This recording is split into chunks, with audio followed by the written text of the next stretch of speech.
Jagan helicopter వాడాడు, ఇప్పుడు Pawan helicopter వాడుతున్నాడు, Lokesh వాడుతున్నాడు, Chandrababu వాడుతున్నారు. ఇక్కడ సమస్యల్లో ఏంటంటే అప్పుడు ఒక్క జగనే వాడేవాడు, ఇప్పుడు ముగ్గురు వాడుతున్నారు హెలికాప్టర్లు. హెలికాప్టర్ల వాడకం ఆ రోజున జగను గుంటూరు వెళ్ళడానికి కూడా హెలికాప్టర్ వాడతాడు, అంత బలుపు అని చెప్పి ప్రచారం చేశారు. ఇప్పుడు మరి వీళ్ళు ఏం చేస్తున్నారు? రోజు హెలికాప్టర్లు వాడట్లేదా? అప్పుడు ఎంత ఖర్చు అయింది, ఇప్పుడు ఎంత ఖర్చు అయిందని చెప్తారా? లేదు. చేతిలో మీడియా ఉంటే ఏమైనా చేయొచ్చు. అప్పుడు చేసిందంత దుర్మార్గం, ఇప్పుడు చేసిందంత అద్భుతం అన్నట్టు. ఇక్కడ ఒక విచిత్రమైనటువంటి అంశం ఏంటంటే సీఎం చంద్రబాబు కోసం కొత్త హెలికాప్టర్ కొనలేదని చంద్రబాబు కార్యాలయం స్పష్టం చేసింది. పాత హెలికాప్టర్లో తరచూ సాంకేతిక సమస్యలు తలెత్తుతుండటం, అది సురక్షితం కాదన్న భద్రతా వర్గాల హెచ్చరికలతో ఎయిర్బస్ H-160 మోడల్ హెలికాప్టర్ని అద్దెకు తీసుకున్నట్టు చెప్పింది.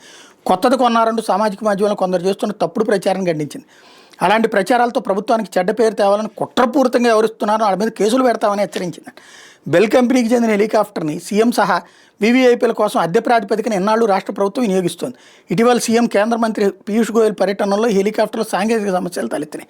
ఇలాంటి ఇబ్బందుల నేపథ్యంలో బెల్ కంపెనీ హెలికాప్టర్ని క్షుణ్ణంగా పరిశీలించిన భద్రతా వర్గాలు దాని స్థానంలో మరొకటి వినియోగించాలని సూచించింది. ఈ క్రమంలో అధునాతన హెలికాప్టర్ని అద్దెకు తీసుకున్నాం అని వివరించింది.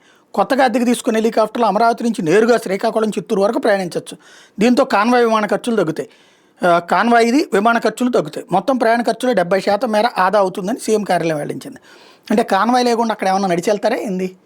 రాసేవాళ్ళకి సిగ్గు ఉండాలి కదా. అదే సందర్భంలో విమాన ఖర్చులు తగ్గుతాయి. విమానాలకి వెళ్ళినా హెలికాప్టర్లకు వెళ్ళినా ఏమన్నా విమానానికంటే హెలికాప్టర్ ఖర్చు ఎక్కువగా ఉంటుందా తక్కువ ఉంటుందా బేసిక్గా? ఇంకోటి, ఎంత అద్దె పడుతుంది హెలికాప్టర్కి ఒక రోజుకి? ఎన్ని సార్లు తిరుగుతారు? జగన్ టైంలో హెలికాప్టర్ ఎన్నిసార్లు వాడారు? నెలకి, ఏడాదికి ఎన్నిసార్లు వాడారు? ఇప్పుడు ఈ ముగ్గురు ఎన్నిసార్లు వాడుతున్నారు?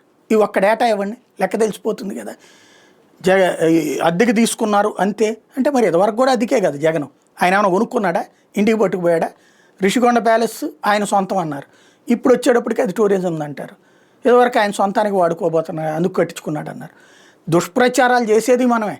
మనల్ని ఏదన్నా అనగానే మాత్రం వెంటనే యాక్షన్ తీసుకుంటాం, తాట తీస్తాం, తోలు తీస్తాం.